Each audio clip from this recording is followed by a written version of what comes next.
नमस्कार दोस्तों, विद्यार्थी लर्निंग हब में आपका स्वागत है। मैं दयानंद DN आज आप लोगों को पॉलिटी के तहत संघ और उसका राज्य क्षेत्र जिससे संबंधित क्वेश्चन आंसर को देखेंगे, जो कि NCERT बेस्ड पूरी तरह से है और यह खान सर के द्वारा किरण प्रकाशन से आई हुई पुस्तक से है, जिसमें कक्षा 6 से लेके 12 तक के सारे जो NCERT फैक्ट होते हैं सबको समाहित किया गया है और जो सार संग्रह के रूप में है।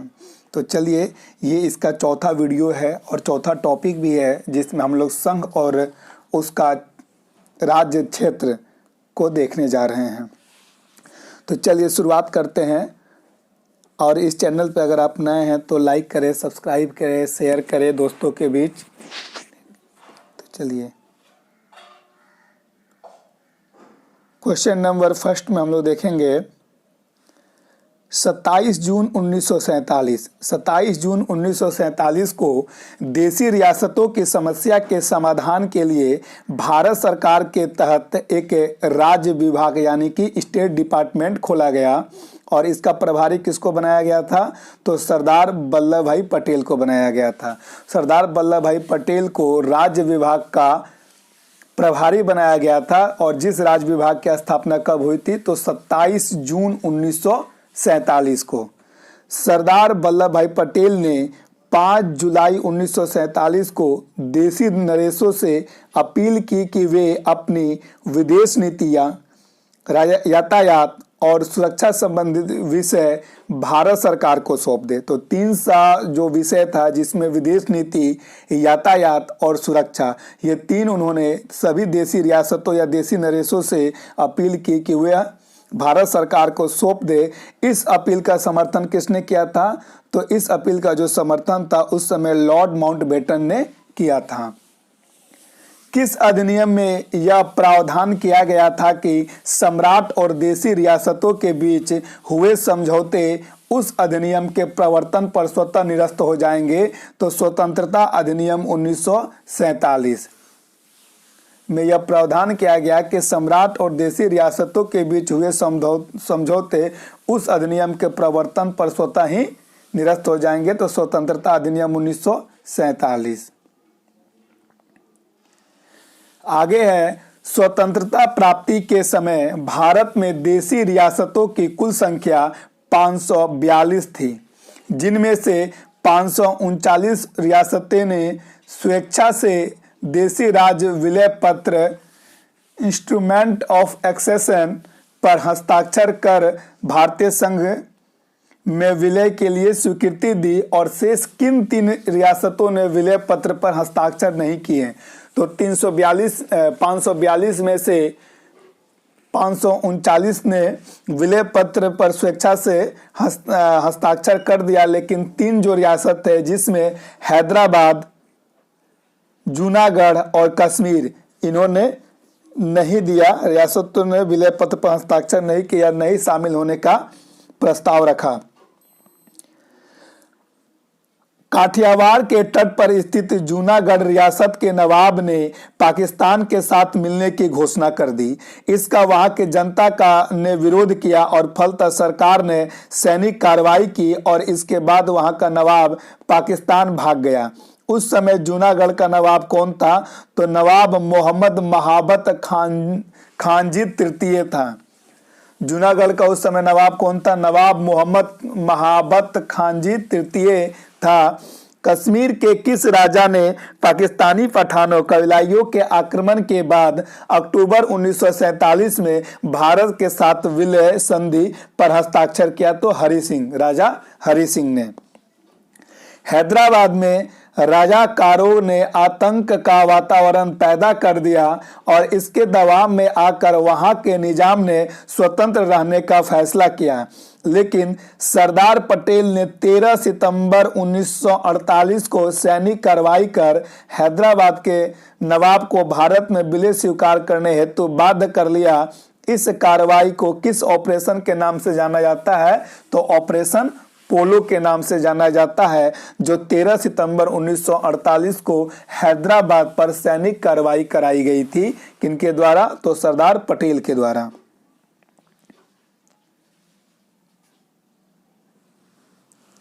हैदराबाद के निजाम मीर ओस्मान अली खान, हैदराबाद के निजाम मीर ओस्मान अली खान ने सबसे अंत में समर्पण किया और भारत में सम्मिलित होना स्वीकार किया। यह घटना किस दिन की है? तो 13 सितंबर 1948 को ऑपरेशन पोलो स्टार्ट हुआ और 18 सितंबर 1948 को जो वहां के निजाम थे मीर ओस्मान अली खान, उन्होंने समर्पण कर दिया और भारत की अधीनता स्वीकार कर ली। भारतीय संविधान में भारत को किस प्रकार वर्णित किया गया है? तो राज्यों का संघ, union of the states. Bharat के संघ में भारत के राज्यों एवं संघ शासित प्रदेशों को शामिल किया जाता है। भारत में नए राज्यों के निर्माण के लिए संविधान संशोधन की जरूरत होती है?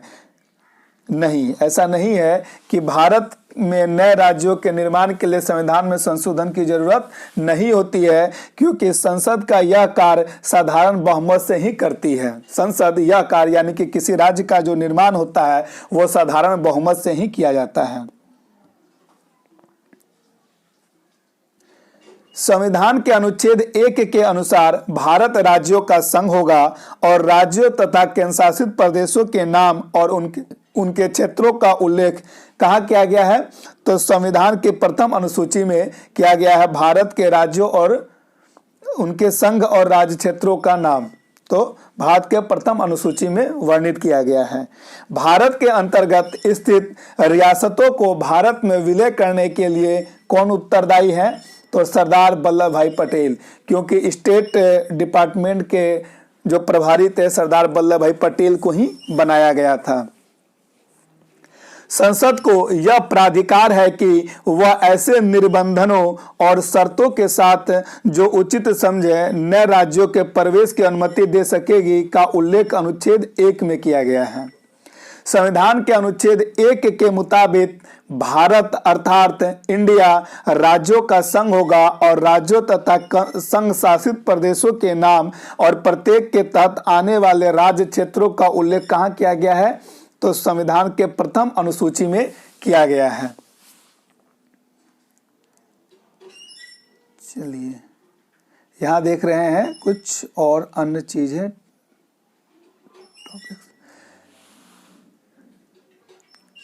संघ और उसका क्षेत्र, संघ और उसके क्षेत्र में जो वर्णन किया गया है यह संविधान के भाग 1 में है, अनुच्छेद 1 से 4 तक।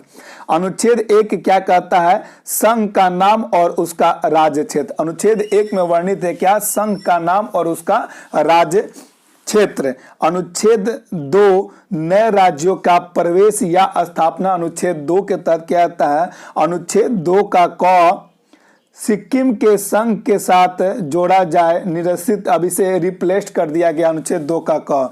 अनुच्छेद 3 में है नए राज्यों का निर्माण और वर्तमान राज्यों के क्षेत्रों, सीमाओं या नामों में परिवर्तन, यह अनुच्छेद 3 के तहत किया जाता है। अनुच्छेद 4 में जो है पहली अनुसूची और चौथी अनुसूची के संशोधन और अनुपूरक, अनुसांगिक और पारमाणिक विषयों का उपबंध करने के लिए अनुच्छेद 2 और अनुच्छेद 3 के अधीन बनाई गई विधियां, यह अनुच्छेद 4 में वर्णित है। राज्यों और राज्य क्षेत्रों का श्रेणी, ठीक है। तो मूल संविधान में संविधान सभा द्वारा अंगीकृत भारत अनुसूची में राज्यों तथा राज्य क्षेत्रों को 4 श्रेणियों में उल्लेख किया गया है। दूसरे शब्दों में अगर कहें तो ब्रिटिश प्रांतों और देशी रियासतों का एकीकरण करके भारत में 4 प्रकार के राज्यों का गठन किया गया है, जिसमें श्रेणी वाइज किया गया है। श्रेणी ए यानी कि श्रेणी ए के राज्य कौन कौन से हैं? ब्रिटिश भारत के प्रांतों के साथ 216 देशी रियासतों को सम्मिलित करके श्रेणी ए राज्यों का गठन किया गया। और ये राज्य कौन कौन है? तो इसमें कौन चीज शामिल है? ब्रिटिश भारत के प्रांत और 216 देशी रियासतों को शामिल किया गया है।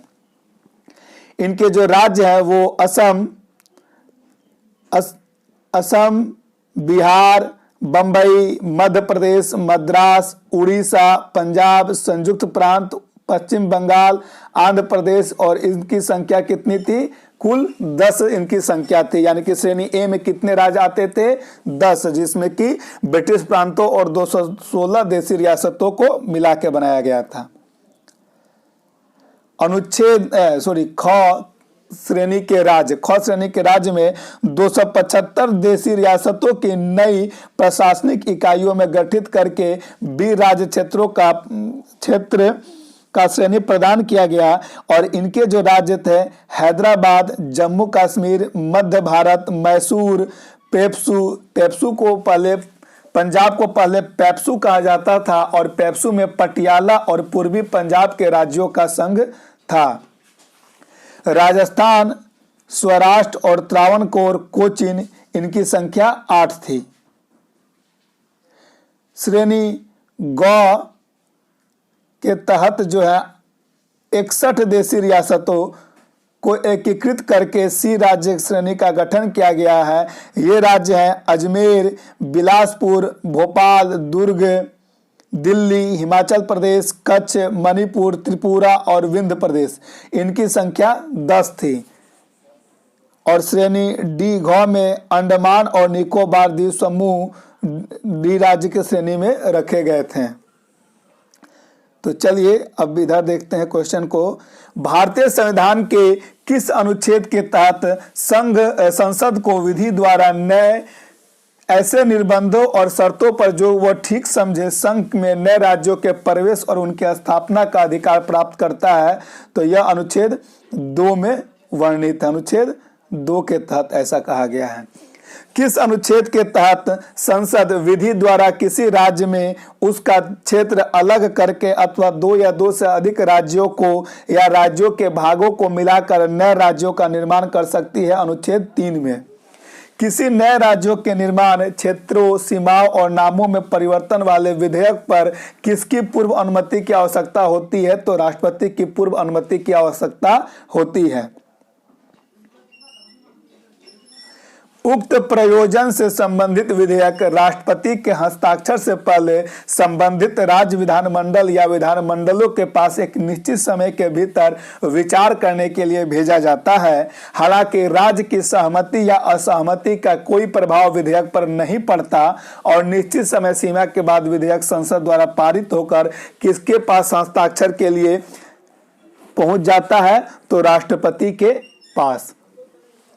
मूल संविधान में संविधान सभा द्वारा अंगीकृत प्रथम अनुसूची में राज्यों और राज्य क्षेत्रों की कितनी श्रेणियों का उल्लेख किया गया है? तो 4 श्रेणियों का उल्लेख किया गया है। भूतपूर्व ब्रिटिश भारत में प्रांतों का उल्लेख किस श्रेणी में होता है? तो भाग क में। राज्यों और राज्य क्षेत्रों की 4 श्रेणियों में से भाग घ में केवल एक केंद्र शासित प्रदेश का उल्लेख किया गया है। यह प्रदेश कौन है? तो अंडमान निकोबार द्वीप समूह। अंडमान निकोबार द्वीप समूह। संसद विशेष बहुमत से संविधान में संशोधन करके भारत के किस क्षेत्र को दूसरे राज्य श्रेणियों को दे सकती है? इसकी बेरुबाड़ी राज्य के क्षेत्र के भाग को पाकिस्तान को अंतरिम रूप के लिए कौन सा संविधान संशोधन पारित किया गया? तो 9वां संविधान संशोधन।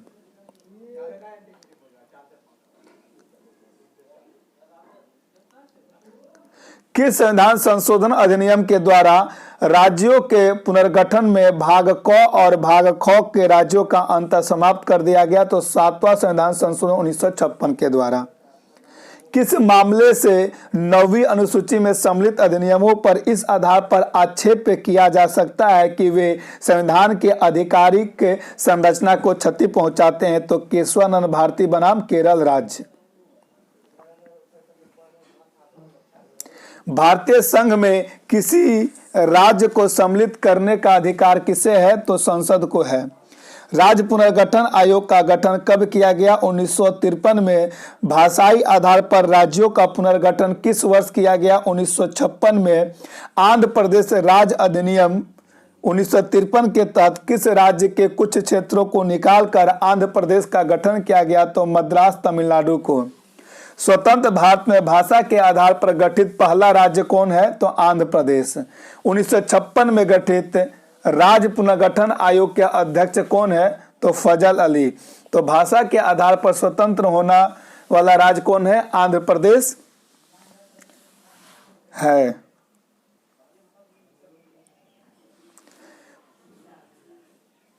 फजल अली आयोग के दो अन्य सदस्य थे, हृदयनाथ कुंजरू और के.एम. पनिक्कर।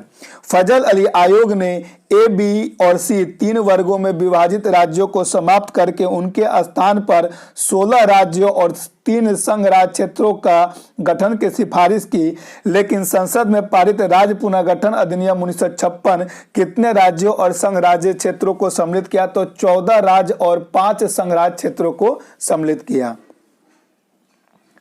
राज्य पुनर्गठन अधिनियम 1956 द्वारा भारत के विभिन्न राज्यों की सीमाओं में स्थानीय और भाषाई मांगों को पूरा करने के लिए परिवर्तन किए गए। इसके अतिरिक्त 1956 में त्रावणकोर और कोचीन क्षेत्र को मिलाकर कौन सा एक नया राज्य बनाया गया? केरल। 7वां संशोधन अधिनियम 1956 को 56 से मैसूर राज्य अंतः स्थापित किया गया और किस अधिनियम के द्वारा उसका नाम परिवर्तित करके कर्नाटक कर दिया गया? तो मैसूर राज्य का परिवर्तित नाम अधिनियम 1973 के द्वारा मैसूर राज्य का नाम परिवर्तित करके कर्नाटक कर दिया गया।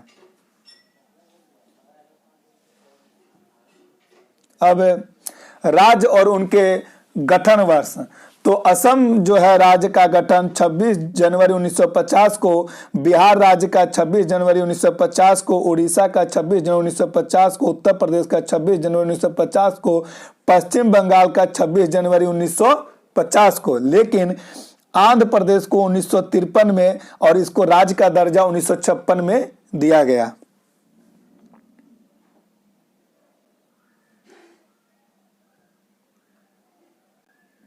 केरल को 1 नवंबर 1956 को दर्जा मिला, मैसूर को 1 नवंबर 1956 को, 1973 में कर्नाटक नाम से पुनः नामकरण किया गया।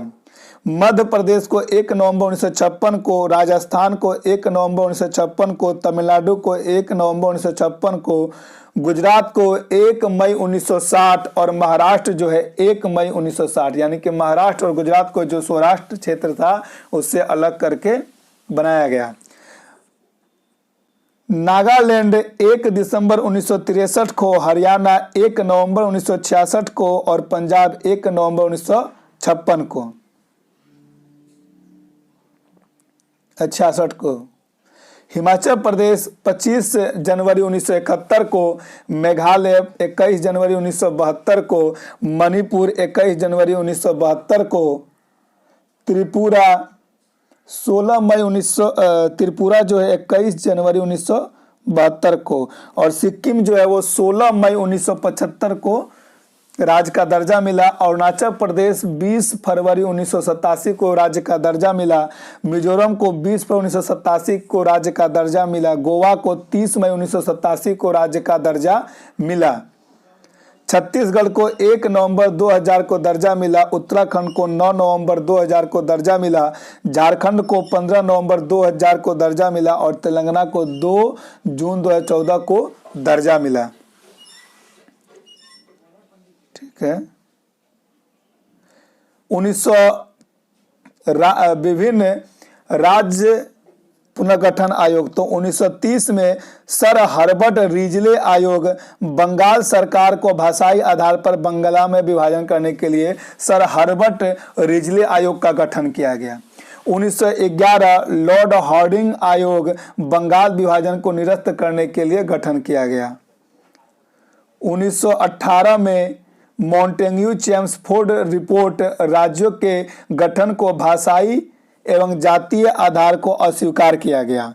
1928 मोतीलाल नेहरू राज्यों के पुनर्गठन के लिए जनसंख्या, भौगोलिक, आर्थिक, वित्तीय स्थिति और भाषा और जनता की इच्छा पर दिया। 1930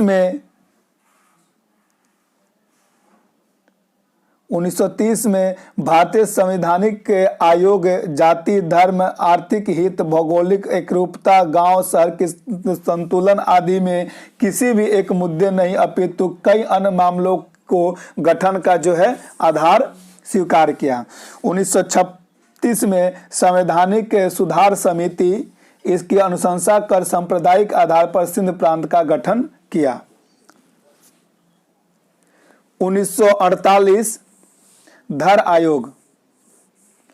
1948 जो है धर आयोग भाषाई आधार के बजाय ऐतिहासिक, भौगोलिक और प्रशासनिक, सांस्कृतिक और आर्थिक आधार को पुनर्गठन का आधार माना। 1948 में जेवीपी आयोग आर्थिक, वित्तीय, प्रशासनिक और जनेच्छा के आधार पर अस्वीकार नहीं किया गया, किंतु भाषा को भी एक आधार के रूप में स्वीकार किया। 1955 में फजल अली आयोग ने इसकी अनुशंसा की और परिवर्तनों के साथ स्वीकार कर पुनर्गठन आयोग का पारित किया।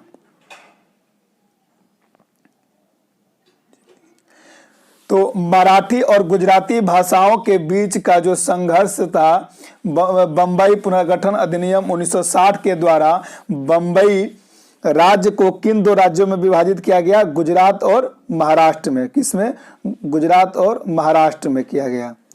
नागा आंदोलन के कारण असम को विभाजित करके कब नागालैंड को अलग राज्य बनाया गया? तो 1 दिसंबर 1963 को बनाया गया। 13वें संविधान संशोधन अधिनियम 1962 के द्वारा भारत सरकार और नागा पीपुल्स कन्वेंशन के बीच हुए समझौते के अनुसरण में नागालैंड राज्य के गठन में विशेष उपबंध करने के लिए कौन सा अनुच्छेद जोड़ा गया? अनुच्छेद 371A।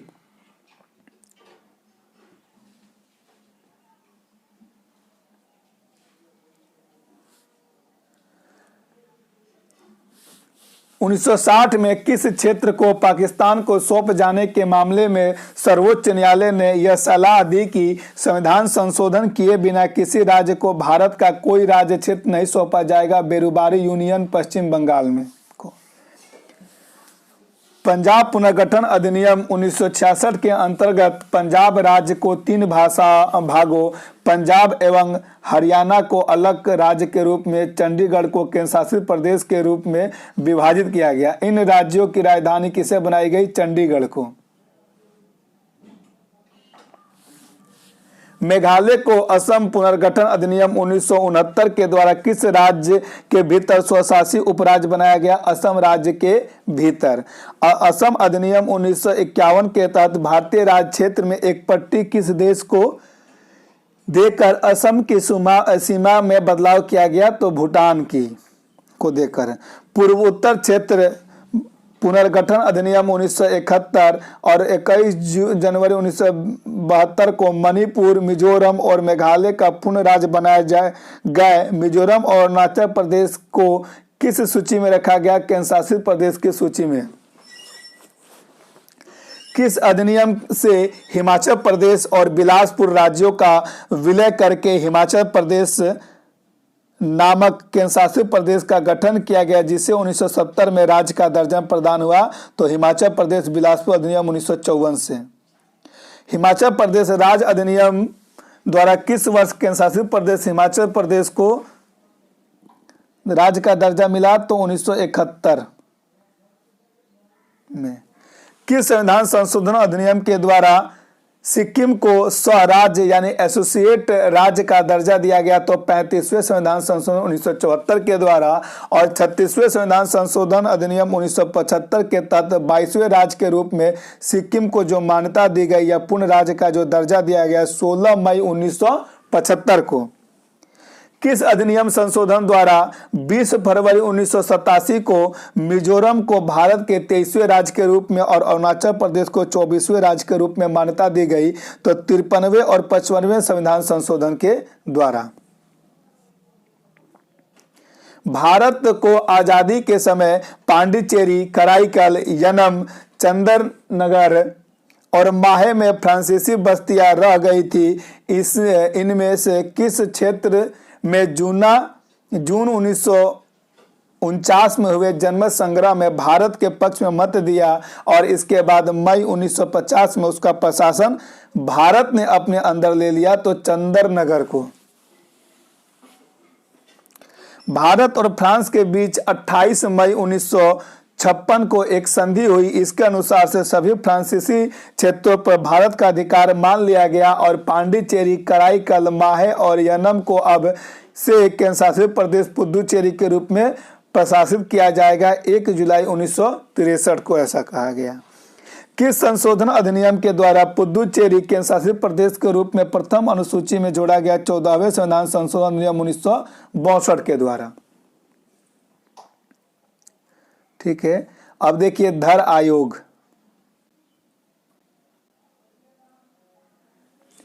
तो भाषा के आधार पर राज्यों के पुनर्गठन के मुद्दे पर अध्ययन के लिए संविधान सभा ने अध्यक्ष डॉक्टर राजेंद्र प्रसाद को नवंबर 1947 इलाहाबाद उच्च न्यायालय के सेवानिवृत्त न्यायाधीश एस.के. धर के अध्यक्षता में एक 4 सदस्यीय भाषाई प्रांत आयोग का गठन किया और इस आयोग ने 10 दिसंबर 1948 को अपनी रिपोर्ट संविधान सभा को प्रस्तुत की, जिसमें आयोग ने यह सिफारिश की कि राज्यों का पुनर्गठन भाषाई कारगर के बजाय प्रशासनिक सुविधा के अनुसार करने चाहिए। इस सिफारिश का व्यापक स्तर पर विरोध किया गया।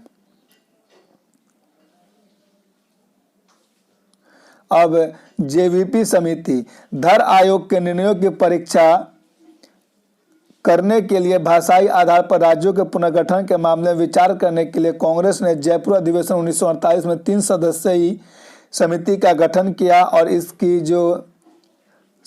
सभी सदस्य, तीनों सदस्य जवाहरलाल नेहरू, पटेल और पट्टाभी सीतारामैया के नाम थे।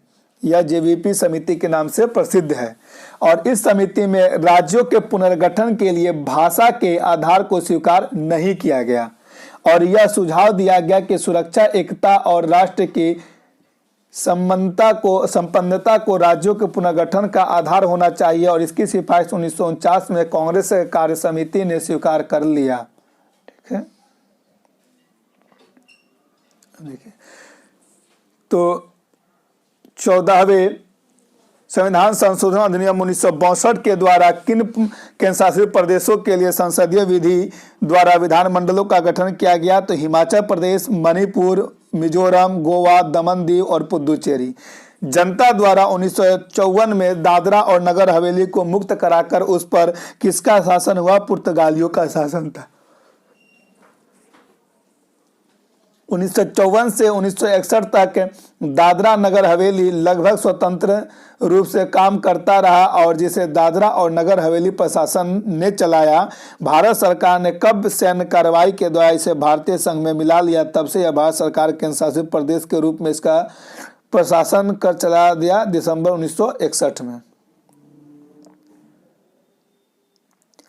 10वें संविधान संशोधन अधिनियम 1961 के तहत दादरा और नगर हवेली के क्षेत्र को केंद्र शासित प्रदेश के रूप में शामिल करने और राष्ट्रपति के अधिनियम बनाने की शक्तियों के तहत उसमें प्रशासन की व्यवस्था करने के लिए किस अनुच्छेद और अनुसूची को संशोधित किया गया? तो अनुच्छेद 220 को प्रथम अनुसूची को संशोधित किया गया। दमन और दीव और गोवा देश के आज़ादी के बाद भी पुर्तगाल के अधीन रहे। इन तीनों को कब भारत में अभिन्न अंग हिस्सा बनाया गया और केंद्र शासित प्रदेश का दर्जा 19 दिसंबर 1961 को। किस संविधान संशोधन द्वारा गोवा, दमन और दीव को प्रथम अनुसूची में शामिल करके अभिन्न अंग बना दिया गया? तो 12वें संविधान संशोधन अधिनियम 1962 के द्वारा। दादरा और नगर हवेली और दमन और दीव विलय विधेयक 2019 के तहत इन दोनों केंद्र शासित प्रदेशों को मिलाकर एक कर दिया गया और नया सम्मिलित केंद्र शासित प्रदेश कब अस्तित्व में आया? तो 26 जनवरी 2020 को। किस संविधान संशोधन अधिनियम द्वारा गोवा को पूर्ण राज्य का दर्जा प्रदान किया गया किंतु दमन और दीव को केंद्र शासित प्रदेश ही रहने दिया गया? तो 56वां संविधान संशोधन 1987 के द्वारा। गोवा को कब पूर्ण राज्य का दर्जा प्रदान किया गया? तो 30 मई 1987 को। 26वें राज्य के रूप में छत्तीसगढ़ का गठन 1 नवंबर 2000 को और 27वें राज्य के रूप में अरुणाचल उत्तरांचल यानी कि अभी उत्तराखंड का गठन 9 नवंबर 2000 को और 28वें राज्य के रूप में झारखंड का जो गठन है वो कब किया गया? तो 15 नवंबर 2000 को। केंद्र शासित प्रदेश में से दिल्ली को कब क्या कहा जाता है? अब क्या कहा जाता है? तो NCER यानी कि नेशनल कैपिटल रीजन, राष्ट्रीय राजधानी क्षेत्र। तेलंगाना को केंद्र राज्य का दर्जा दिलाने के लिए जय तेलंगाना आंदोलन की शुरुआत किस वर्ष हुई? वर्ष 1969 में। तेलंगाना आंदोलन को पुनर्जीवित करने के लिए के चंद्रशेखर राव ने 2001 में तेलंगाना राज्य समिति TRS की शुरुआत की और नए राज्य की मांग को लेकर चंद्रशेखर राव ने आमरण अनशन कब किया? तो अक्टूबर 2009 में। तेलंगाना आंदोलन को पुनर्जीवित करने के लिए के चंद्रशेखर राव ने केंद्र सरकार ने आंध्र प्रदेश से पृथक कर तेलंगाना राज्य के गठन के मुद्दे पर विचार करने के लिए 3 फरवरी 2010 को किस समिति का गठन किया? श्री कृष्णा समिति का। न्यायमूर्ति BN श्रीकृष्ण ने अपनी रिपोर्ट तत्कालीन गृह मंत्री को कब सौंपी, जिसमें उसने 6 विकल्प सुझाए, जिसमें एक विकल्प सीमांध्र और तेलंगाना का बंटवारा से संबंधित था? तो 6 जनवरी 2011 को।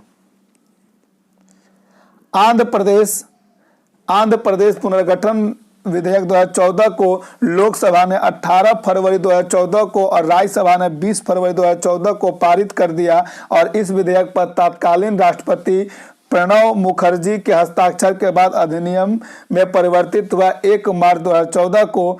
और आंध्र प्रदेश पुनर्गठन अधिनियम के तहत तेलंगाना को भारत का 29वां राज्य का दर्जा दिया गया 2 जून 2014 को।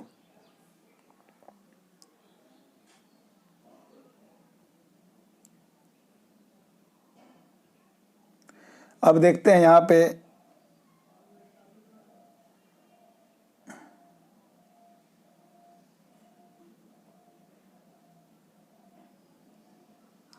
श्री रामल्लू आंदोलन। श्री रामल्लू आंदोलन के बारे में देखते हैं। तो JVP समिति की सिफारिश को दक्षिण राज्यों ने विशेषकर तेलुगु भाषी क्षेत्रों में काफी विरोध हुआ।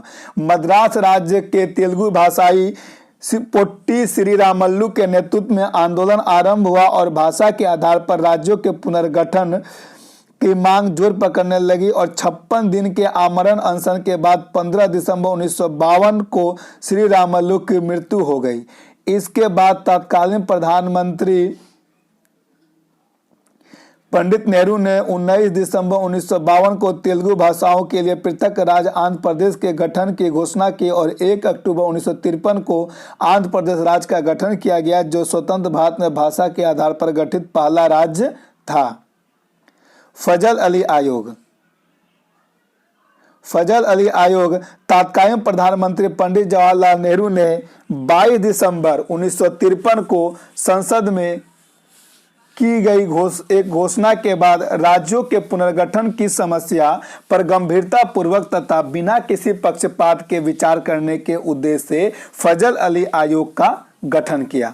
फजल अली आयोग का गठन किया और सर्वोच्च न्यायालय के पूर्व न्यायाधीश फजल अली इस आयोग के अध्यक्ष नियुक्त किए गए और पंडित हृदयनाथ कुंजरू और KM पनिक्कर को इसका सदस्य बनाया गया। आयोग ने 30 सितंबर 1955 को केंद्र सरकार ने अपनी रिपोर्ट प्रस्तुत की और इसके प्रमुख सिफारिशें निम्नवत है। इस आयोग ने भाषा को राज्यों के पुनर्गठन का आधार अवश्य माना और साथ ही यह जोड़ो कि भाषा केवल भाषा के आधार पर राज्य पुनर्गठन आधार नहीं होना चाहिए। यह जोड़ा कि केवल भाषा के आधार पर ही राज्यों का पुनर्गठन नहीं होना चाहिए। राज्यों के पुनर्गठन राष्ट्रीय सुरक्षा और वित्तीय प्रशासनिक आवश्यकता और पंचवर्षीय योजनाओं की सफलता पर दृष्टि रखते हुए किया जाना चाहिए। ABC 3 वर्गों में विभाजित राज्यों को समाप्त कर दिया जाना चाहिए और इसके स्थान पर 16 राज्यों और 3 केंद्र शासित 3 संघ राज्य क्षेत्रों को भारतीय संघ में विभाजित करना चाहिए। इस प्रकार आयोग ने राज्यों के पुनर्गठन के आधार भाषाई आधार को प्रमुखता से स्वीकार किया, तो किंतु इस धारणा को भी केंद्र में रखा गया किसी भी रूप में भारत के एकता के साथ कोई समझौता नहीं होना चाहिए। इसलिए एक राज्य एक भाषा के सिद्धांत को स्वीकार नहीं किया गया। ESL नरसिम्हन तेलंगाना राज्य के प्रथम राज्यपाल थे और नवनिर्मित राज्य के जो प्रथम मुख्यमंत्री कौन थे तो के चंद्रशेखर राव हैं। अविभाजित आंध्र प्रदेश में जिलों की संख्या 23 थी। इनमें से कितने जिले तेलंगाना में शामिल किए गए? 10 जिले। तेलंगाना के 10 जिले कौन कौन है? आदिलाबाद, खम्मम, ग्रेटर हैदराबाद, मेदक, रंगारेड्डी, नालगोंडा, महबूबनगर, वारंगल, करीमनगर और निजामाबाद। विभाजन के बाद विधानसभा सीटों की कुल संख्या आंध्र प्रदेश में 175 और तेलंगाना में 119 निर्धारित की गई। आंध्र प्रदेश और तेलंगाना में लोकसभा के सीटों की संख्या 25 और 17 है। इन राज्यों की राज्यसभाओं की सीटों की संख्या 11 और 7 है, यानी कि आंध्र प्रदेश को 11 और तेलंगाना को 7 राज्यसभा सीट है और लोकसभा में 25 आंध्र प्रदेश को और 17 तेलंगाना को दिया गया है।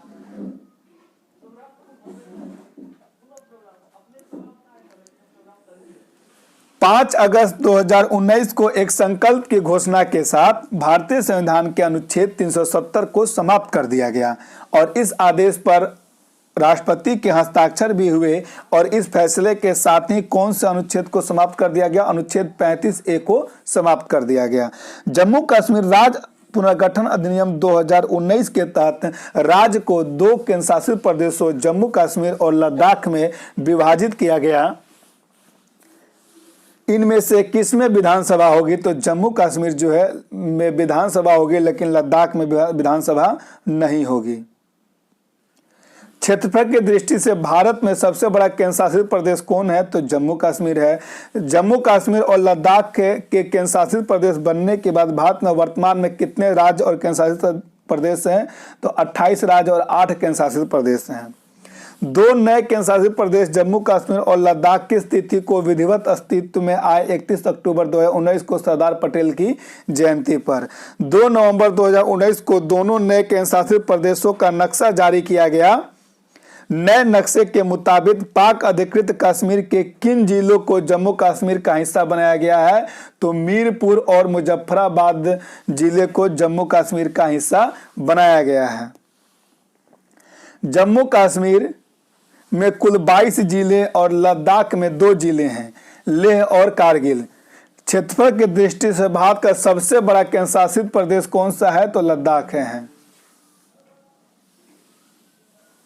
क्षेत्रफल की दृष्टि से भारत में सबसे बड़ा जिला कौन है? लेह जिला लद्दाख का।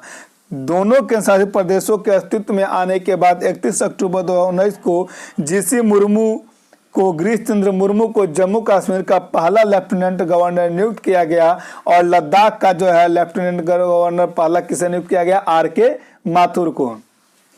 दोनों केंद्र शासित प्रदेशों में भारतीय दंड संहिता और क्रिमिनल प्रोसीजर कोड की धाराएं लागू होंगी और नए जम्मू कश्मीर में पुलिस व कानून व्यवस्था केंद्र सरकार के अधीन होगी और भूमि व्यवस्था की देखरेख का जिम्मा किसके बाद होगा? निर्वाचित सरकार के पास होगा।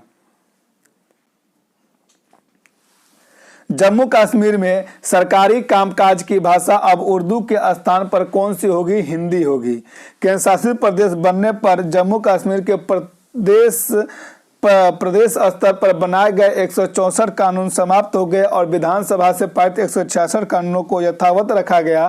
केंद्र शासित प्रदेश बनते ही जम्मू कश्मीर और लद्दाख में संसद की ओर पारित कितने केंद्रीय कानून तत्काल प्रभाव में लागू हुए? 106 कानून प्रभाव में लागू हुए। जम्मू कश्मीर उच्च न्यायालय ही की श्रीनगर और जम्मू पीठें मौजूद व्यवस्था के तहत काम करेंगी और लद्दाख के मामलों की सुनवाई जम्मू कश्मीर उच्च न्यायालय करेगा। केंद्र शासित प्रदेश जम्मू कश्मीर में विधानसभा का कार्यकाल पहले 6 वर्ष का था, अब कितने हो जाएंगे? 5 वर्ष के। ठीक है। राज्य पुनर्गठन आयोग अधिनियम 1956 संसद ने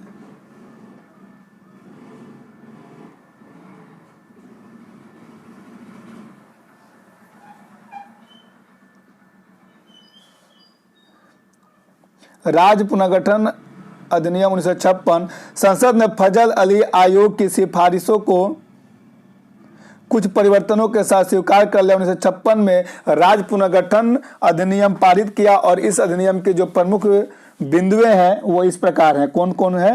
राज्य प्रमुखों के पद को समाप्त कर दिया गया और राज्यों के लिए राज्यपाल पद की व्यवस्था की गई। ठीक है। क ख ग घ श्रेणी के राज्यों को मध्य विद्यमान अंतर को समाप्त कर दिया गया। अब गणराज्य की केवल 2 इकाइयां रखी गई, राज्य और केंद्रीय क्षेत्र। भारत में 14 राज्य और 5 केंद्र शासित प्रदेश शामिल किए गए। 14 राज्य कौन है? आंध्र प्रदेश, असम, बिहार, बंबई, जम्मू कश्मीर, केरल, मध्य प्रदेश,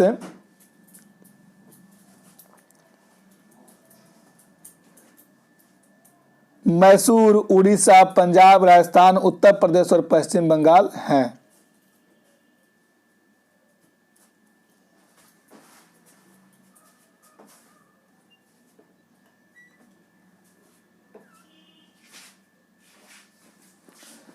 ठीक है। अंडमान और निकोबार द्वीप समूह अधिनियम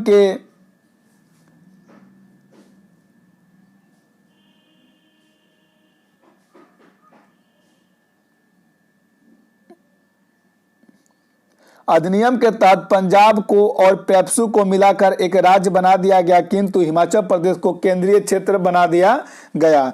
बंबई राज्य का आकार बड़ा कर दिया गया और विदर्भ राज्य और हैदराबाद राज्य के मराठावाड़ क्षेत्र को बंबई राज्य में मिला दिया गया। हैदराबाद राज्य के कुछ हिस्से को मैसूर राज्य में मिला दिया गया और बदले में तेलंगाना क्षेत्र को आंध्र प्रदेश में सम्मिलित कर दिया गया। इस आयोग के अनुशंसा को अनुसार मध्य प्रदेश और केरल 2 राज्य बना दिए गए और भोपाल राज्य को मध्य प्रदेश में मिला दिया गया। इसी प्रकार केंद्र शासित प्रदेश अजमेर को राजस्थान में मिला दिया गया। तो दोस्तों अगर ये वीडियो आप लोग को पसंद आ रही हो तो कृपया लाइक करें, शेयर करें और सब्सक्राइब करें। तो चलिए अब देखते हैं भारत के क्षेत्रीय परिषद। पंडित जवाहरलाल नेहरू के दृष्टिकोण के संदर्भ में राज्य पुनर्गठन अधिनियम 1956 के भाग 3 के तहत 5 क्षेत्रीय परिषद स्थापित की गई हैं। ये परिषदें इस प्रकार हैं: उत्तर क्षेत्रीय परिषद जम्मू कश्मीर, हरियाणा, पंजाब, हिमाचल प्रदेश, राजस्थान, चंडीगढ़ और राष्ट्रीय राजधानी क्षेत्र दिल्ली, मुख्यालय नई दिल्ली। मध्य क्षेत्रीय परिषद उत्तर प्रदेश, छत्तीसगढ़, उत्तराखंड, मध्य प्रदेश और इसका मुख्यालय कहाँ है? इलाहाबाद में है। पूर्वी क्षेत्रीय परिषद बिहार, पश्चिम बंगाल, उड़ीसा, झारखंड, मुख्यालय कोलकाता में। पश्चिमी क्षेत्रीय परिषद गुजरात, महाराष्ट्र, गोवा, दमन दीव और दादरा और नगर हवेली और संघ क्षेत्र मुंबई। दक्षिणी क्षेत्रीय परिषद आंध्र प्रदेश, तेलंगाना, केरल, कर्नाटक, तमिलनाडु और पुदुचेरी, जिसका मुख्यालय चेन्नई में किया गया है। क्षेत्रीय परिषदों का गठन राष्ट्रपति द्वारा किया जाता है। इनका संगठन निम्नानुसार है। इसके जो अध्यक्ष कौन है? तो भारत के गृह मंत्री या राष्ट्रपति द्वारा मनोनीत केंद्रीय सरकार का एक मंत्री। उपाध्यक्ष प्रत्येक केंद्रीय परिषद में शामिल किए गए राज्यों के मुख्यमंत्री रोटेशन से एक्ट के में 1 वर्ष के अवधि के लिए। सदस्य मुख्यमंत्री और क्षेत्रीय परिषद के अधीन आने वाले प्रत्येक राज्य के राज्यपाल द्वारा नामजद 2 अन्य मंत्री और सलाहकार। प्रत्येक क्षेत्रीय परिषद के लिए नीति आयोग द्वारा एक व्यक्ति को नामित किया गया और क्षेत्र में शामिल किए गए प्रत्येक राज्य और मुख्य सचिवों एवं अन्य अधिकारियों विकास आयुक्त को नामित किया गया। क्षेत्रीय परिषद में शामिल राज्यों के मुख्य सचिव सलाहकार के रूप में होंगे। तो चलिए अब देखते हैं कुछ और जो क्वेश्चंस बच गए हैं उन्हें भी कर लेते हैं। नए जम्मू कश्मीर में 107 विधानसभा में 107 सदस्य हैं, जिनकी परिसीमन के बाद संख्या बढ़कर 114 हो जाएगी। विधायिका में पाक अधिकृत कश्मीर पीओके के लिए पहले से ही पहले की तरह ही कितनी सीटें रिक्त रखी गई हैं? 24। जम्मू कश्मीर में अब तक 87 सीटों पर चुनाव होते थे, जिनमें 4 लद्दाख के और 40 जम्मू कश्मीर के। 37 जम्मू की सीटें थी। लद्दाख की 4 सीटें हटाकर अब केंद्र शासित प्रदेश जम्मू में 83 सीटें बची हैं, जिनमें परिसीमन होता है। अनुमान यह है कि जम्मू कश्मीर की विधानसभा में सीटें बढ़कर 90 हो जाएंगी। पहले जम्मू कश्मीर कैबिनेट के 24 मंत्री बनाए जाते थे। अब दूसरे राज्यों की तरह कुल सदस्य संख्या के कितने प्रतिशत से ज्यादा मंत्री नहीं बनाए जा सकते हैं? 10। केंद्रीय जम्मू कश्मीर से 5 और केंद्रीय लद्दाख से 1 लोकसभा सांसद चुना जाएगा और जम्मू कश्मीर से राज्यसभा के 4 सांसद चुने जाएंगे। लद्दाख से राज्यसभा के कितने सदस्य चुने जाएंगे? 1 भी नहीं। भारतीय संघ व्यवस्था को किसने अर्धनिर्मित संघ व्यवस्था की संज्ञा दी है? केसी व्हीलर ने। ग्रेनविल, आइंस्टीन और A.H. बिर्ज ने भारत के किस शब्द का प्रयोग किया है? तो भारत के लिए सहकारी संघवाद शब्द का प्रयोग किया है। लोक प्रशासन के किस विद्वान ने कहा कि भारत का संविधान अत्यंत परिसंघीय है? Paul H. एपलबी। भारतीय संघ में उन राज्यों का समावेश है जो केंद्र के साथ संघीय शक्तियों में भागीदारी करते हैं, और भारत विनाशी राज्यों का किस प्रकार का संघ है? अविनाशी संघ है। क्षेत्रीय परिषदें। भारतीय संविधान में क्षेत्रीय परिषदों के संबंध में कोई प्रावधान नहीं किया गया था। बाद में तत्कालीन प्रधानमंत्री जवाहरलाल नेहरू के सुझाव पर इन परिषदों के गठन के संबंध में राज्य पुनर्गठन अधिनियम 1956 की धारा कौन सी जोड़ी गई? धारा 15 में। राज्यों और संघ के बीच परस्पर सहयोग और समन्वय द्वारा आर्थिक और सामाजिक विकास की गति सुनिश्चित करने के उद्देश्य से गठित क्षेत्रीय परिषद किस प्रकार की संस्थाएं हैं? एक संविधानेतर संस्था है। क्षेत्रीय परिषद का गठन किसके द्वारा किया जाता है? राष्ट्रपति के द्वारा किया जाता है। क्षेत्रीय परिषद के सदस्य राज्यों के मुख्यमंत्री और 2 अन्य मंत्री और संघ राज्य क्षेत्रों के प्रशासक इसके सदस्य होते हैं। सभी क्षेत्रीय परिषद के अध्यक्ष कौन है? तो केंद्रीय गृह मंत्री या राष्ट्रपति द्वारा मनोनीत कोई केंद्रीय मंत्री। क्षेत्रीय परिषद के उपाध्यक्ष प्रतिवर्ष बदलते रहते हैं। यह पद किसको प्राप्त है? संबंधित राज्यों के मुख्यमंत्री को। वर्तमान समय में भारत में 5 क्षेत्रीय परिषद कार्यरत हैं: उत्तर, मध्य, पूर्वी, पश्चिमी और दक्षिणी क्षेत्र परिषद। उत्तर क्षेत्रीय परिषद का मुख्यालय कहाँ? नई दिल्ली में है। तो मध्य क्षेत्रीय परिषद का मुख्यालय इलाहाबाद में है। दक्षिणी क्षेत्रीय परिषद का मुख्यालय चेन्नई में है। तो पश्चिमी क्षेत्रीय परिषद का मुख्यालय कोलकाता में है। पूर्वी क्षेत्रीय का कोलकाता में। पूर्वोत्तर के 8 राज्यों असम, अरुणाचल प्रदेश, मणिपुर, मिजोरम, मेघालय, नागालैंड, सिक्किम क्षेत्रीय परिषदों में शामिल नहीं है, इसलिए इनके लिए पूर्वोत्तर परिषद का गठन किया गया है, जो पूर्वोत्तर परिषद अधिनियम 1972 के तहत किया गया है। सर्वोच्च पूर्वोत्तर परिषद में सभी 8 पूर्वोत्तर राज्यों के राज्यपाल और मुख्यमंत्री सदस्य होते हैं। इसका अध्यक्ष कौन होता है? तो केंद्रीय गृह मंत्री और उपाध्यक्ष पूर्वोत्तर क्षेत्रीय विकास परिषद राज्य मंत्री। पूर्व उत्तर क्षेत्र के विकास मंत्रालय भारत सरकार के अंतर्गत आती है। इसका मुख्यालय कहाँ है? तो शिलोंग में स्थित है। तो दोस्तों, इस तरह से आज हम लोग संघ और उसका राज्य क्षेत्र का जो पूरा वीडियो है, पूरी तरह से जितने डिस्क्राइब कर सकते हैं, किसी भी एग्जामिनेशन के लिए काफ़ी इम्पोर्टेंट है। तो इसे हम लोगों ने क्वेश्चन 1 लाइनर फॉर्मेट में देखा। अब अगर ये सारे चैप्टर को हम लोग खत्म कर लेते हैं, इसके बाद इससे रिलेटेड जो ऑब्जेक्टिव क्वेश्चन होते हैं, ऑप्शनल वस्तुनिष्ठ, जिसमें कि 4 ऑप्शन रहते हैं या 5 ऑप्शन रहते हैं, स्पेशली बीपीएससी के लिए जो ई नंबर ऑप्शन रहता है, उसके साथ उसको हम लोग सॉल्व करेंगे। इसी तरह से धीरे धीरे ये जो है 1 महीने का अंदर राज्य व्यवस्था को खत्म कर लिया जाएगा। तो दोस्तों, अगर चैनल पे आप नए हैं तो लाइक करें, सब्सक्राइब करें और अपने दोस्तों के साथ जरूर से जरूर शेयर करें।